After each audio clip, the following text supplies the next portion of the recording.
Now, I'm looking forward to listening to Andrew Filev, CEO and founder of Wrike.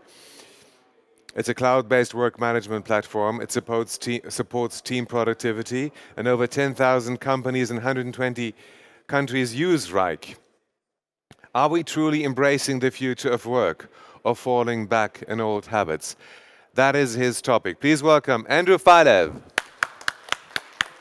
Morning, everybody. I was told that the good CeBIT averages 200,000 attendees, so we got to make up for that. I hope everybody. What is the figure? No. I was saying I was told that good CeBIT averages 200,000 attendees. Okay. So we got to make up for that. Yeah. I hope everybody's having a good morning. So we'll have a talk on our interesting topic, their digital work. I bet most of the attendees here spend a lot of time working in front of your computers or mobile devices. And it's kind of interesting where I like to compare it with our growing kids, where if you're a parent, you see your kid every day, and it looks to you that he or she is kind of the same all the time. But then if you're meeting your nephew who you haven't seen in 5 years, you say, oh, wow, you grew so much. So I think in the way we work, it's kind of similar where we do our work every day. So when we look at it at that level, it all seems the same. How I work today is the same as how I worked yesterday. And then if we step back a little bit and look at how work really changed over the last decade, it's actually quite dramatic.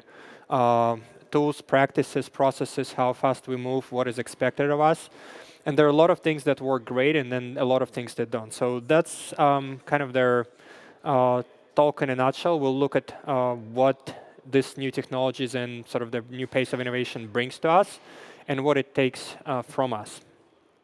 So first, you will hear a lot today and during this week about their digital innovation, what it brings to the businesses, how we can grow our companies faster, how we can bring more value to the customers.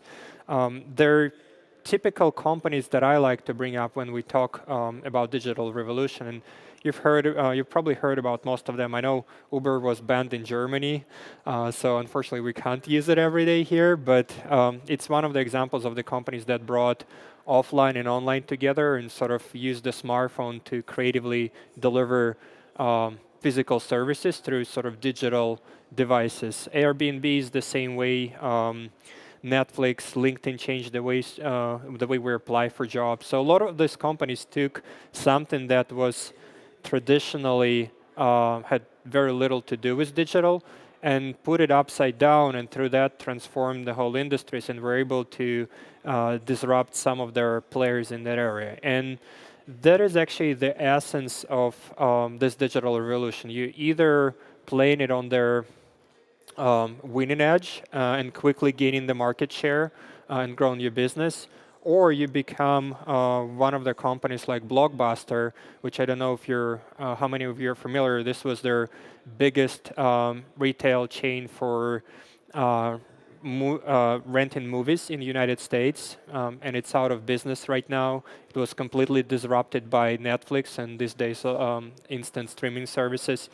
So that's the downside, right? You could be one of the upside is you could be one of the unicorns and grow your business at an amazing pace, and the downside is that you literally can go out of business if somebody outcompetes you.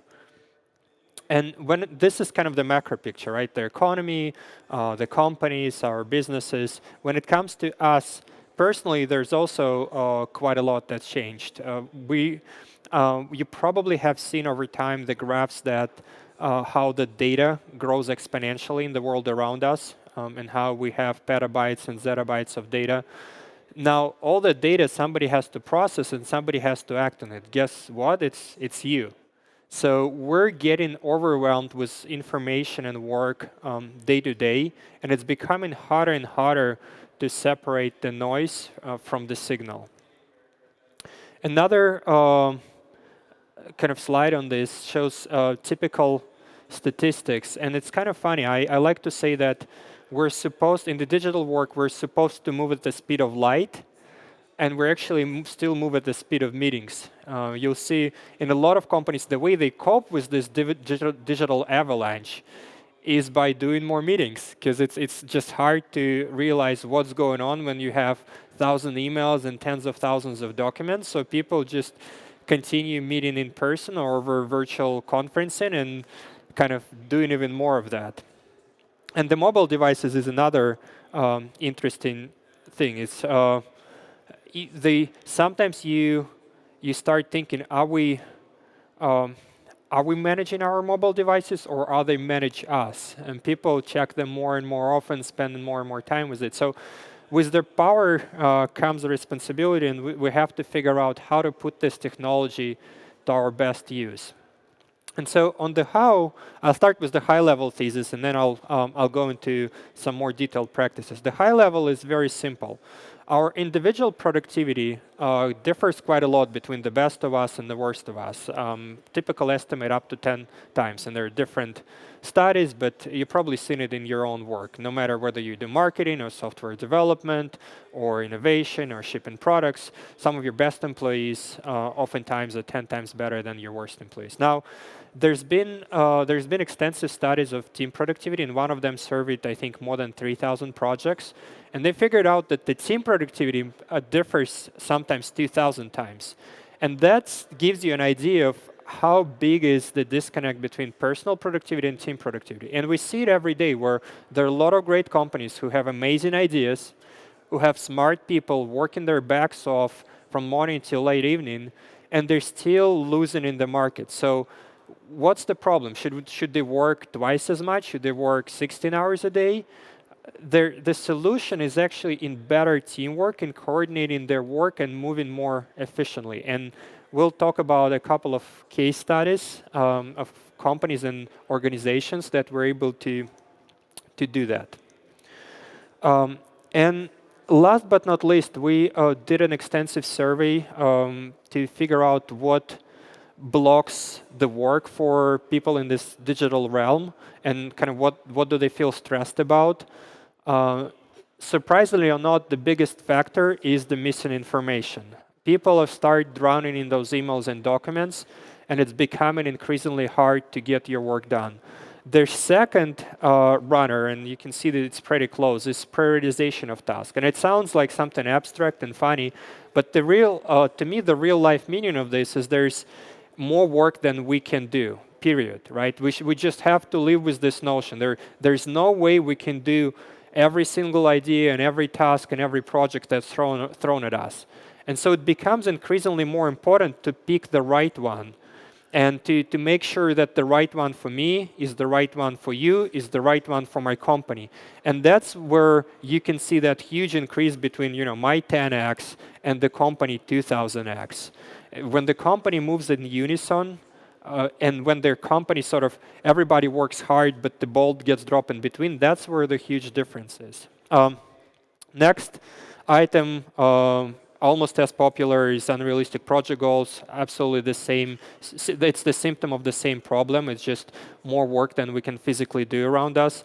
And deadlines that move around, to me, that's something that we just have to accept. And in this new digital economy, the competitors are not waiting for you. You're not going to come and say, you know what, I set my deadline, so could you please not ship your competitive product, right? It's like, it's just out there. You have to deal with it. So for me, it's you just have to accept that as a reality, that you have to figure out how to build your team processes and tooling and culture so that you could innovate fast and change fast and deal with the fact that the work shifts a lot and that there's more work than you can physically do.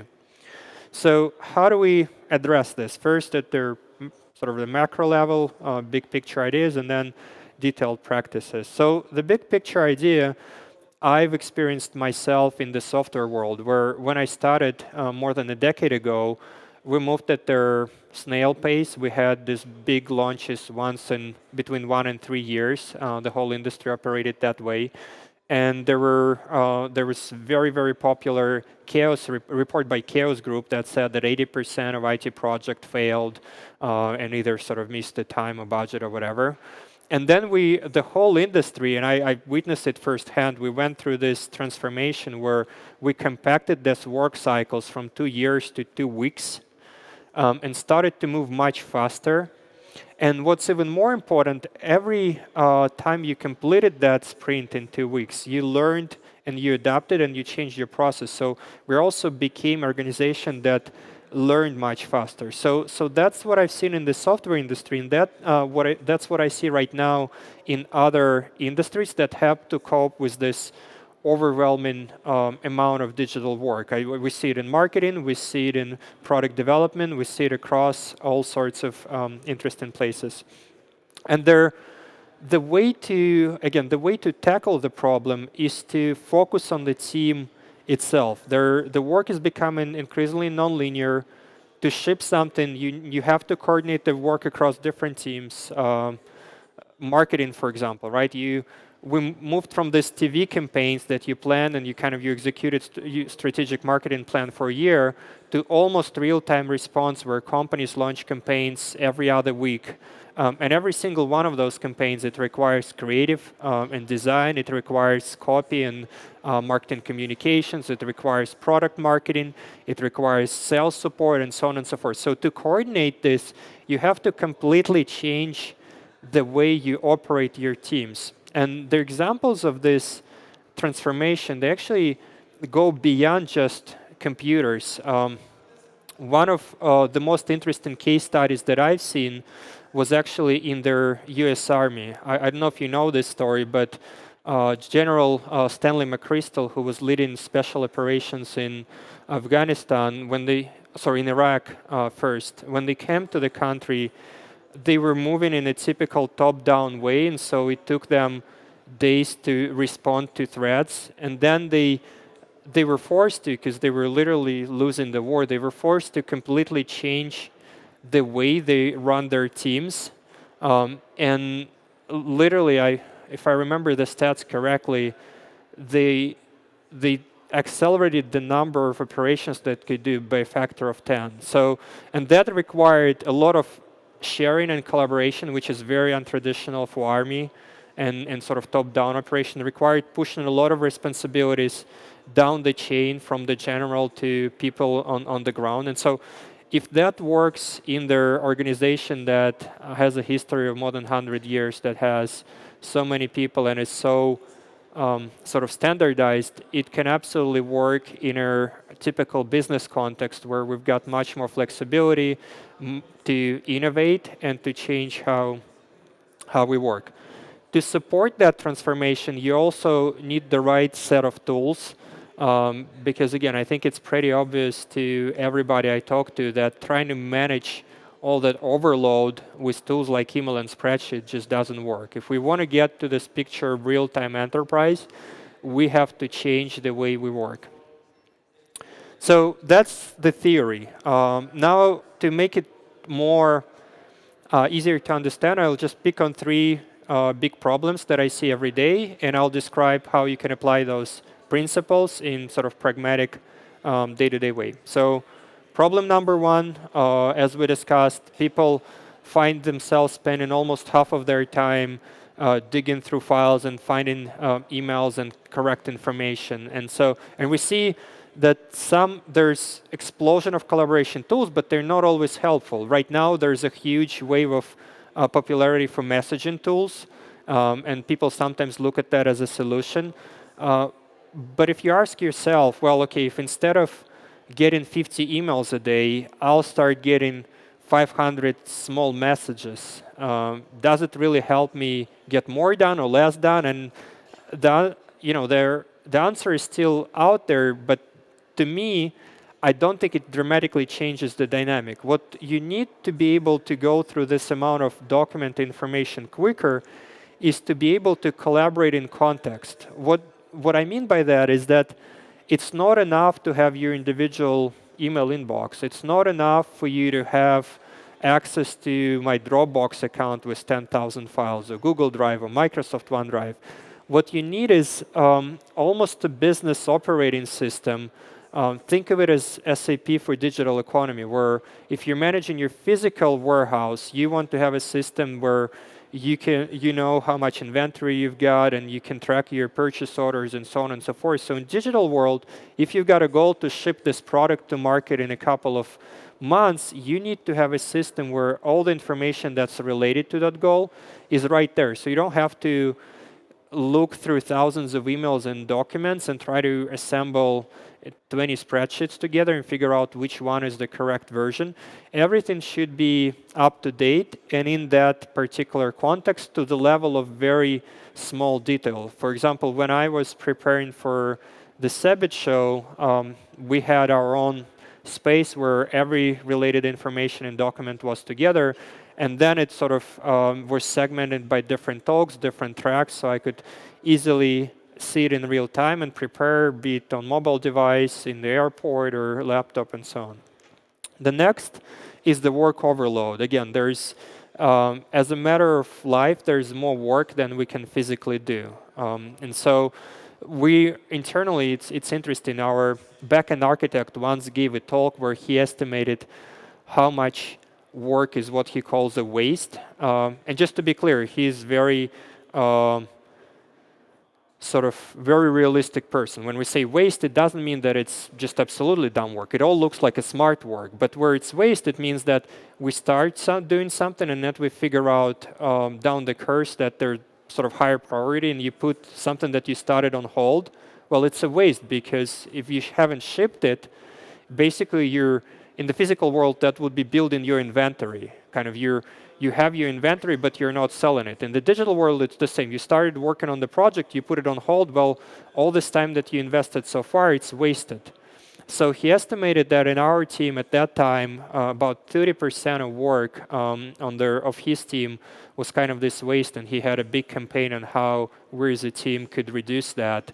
And simply by doing that could move 30% faster. So that waste is one problem. Another problem, which again is very close to waste, is things got stuck in between. So for when we already talked a little bit about the fact that the work is cross-functional right now. So it's not just you who needs to do something to get to the goal. It's you and me and Jane in another department and Bill in the next one. So a lot of their slowdown comes at that passing the ball in between different teams and different functions. And if you can identify those bottlenecks, you could move much faster. And so the way to get there and the way to avoid waste is to giving people transparency around your priorities. So for example, let's say, again, using very simple examples. Let's say I'm a designer and I get the work from 5 different teams in the company, and everybody's work is urgent and most important in the world, right? They all come in and say, hey, you got to do this. If I give them the transparent queue of my work, if they see that, well, their work is super important, but also I've got to work on CEO's investment deck, and I also got to work on CMO's new CeBIT launch, and so on and so forth, they might become a little bit more humble and understand that, okay, their work is urgent, but maybe it should be third in the pipeline. So giving that transparency to everybody actually helps to negotiate a lot of priorities, and also allows them to plan their work accordingly. When they know that, okay, their task or their project is going to be done third, not the first, they can plan their work accordingly rather than sit and wait for it every day and bug you and sort of get annoyed and disappointed. So that's kind of the micro example to make it easier to understand. But you can only imagine that as it gets to more tactical and strategic projects, it becomes that transparency and that ability to cross-coordinate things becomes increasingly more and more important for the company. And I think that's where a lot of productivity is lost. And I know that it's dependent on culture. Some companies are more open, some companies are more closed, and we probably don't have time to dive into that. I might talk a little bit about that later on the panel in the afternoon. But it's dependent on culture, but you have to get it done if you want to move quickly. Again, using that US Army example, imagine coordinating their the campaigns across multiple different departments of armies, so Navy, Rangers, Air Force, they're all very closed and segmented. And to do that, they had to give full transparency to literally 200 people, which was unprecedented, but that was the only way for them to move at the pace that they needed. And again, if they can do it, I'm sure you can do it as well. And the third problem, and we talked a little bit about that, is their bottlenecks, the work sitting and waiting for approval, sitting and waiting for the next step. And just like with prioritization, the answer there is clarity and shared context. So in this case, it means that whatever solution you need to get your digital work done, ideally should have some sort of lightweight workflow. So you could say, okay, the work got stuck in design phase, or the work got stuck in approvals. And I can give you an example from a completely different area just to illustrate that this principle applies across different functions. Our CFO, before he joined the company, the way he learned about us is he was using us at his previous company that was going through a complex recapitalization process. And he had to coordinate analysts in multiple countries, bankers, a lot of stakeholders. And that's a huge project where there are a lot of dependencies. And so for him, it was extremely helpful to first be able to put everybody in the same context, but also to be able to later point and say, you know why that particular report isn't done yet? Well, because you haven't approved it for more than a week. So seeing that flow helps people to understand where they can contribute best, and also whom to ask if you need to get your work moving forward. So that's roughly it, kind of at the large scale. To summarize it, to move faster in this digital work, you need to be more agile when it comes to your planning and execution. You need to have clarity across the whole cross-functional team, and that should come with the context. It's super important. It's not just about tasking each other, hey, design me this page, or do this, or do that. It's about giving them the context around the work that allows them to make their independent, correct decisions, and then giving everybody real-time visibility into what's going on around that work. And I'll show a brief case study of one of our customers. It's a Canadian startup called CeBIT. They grow exponentially fast. We have, I forgot how many, maybe tens of thousands customers across the world. But very cool company, and here's how they put these principles into work. Platform for managing social media. We have over 10 million customers in 175 countries around the world. We love our brand. We love Hootsuite. We love our owl.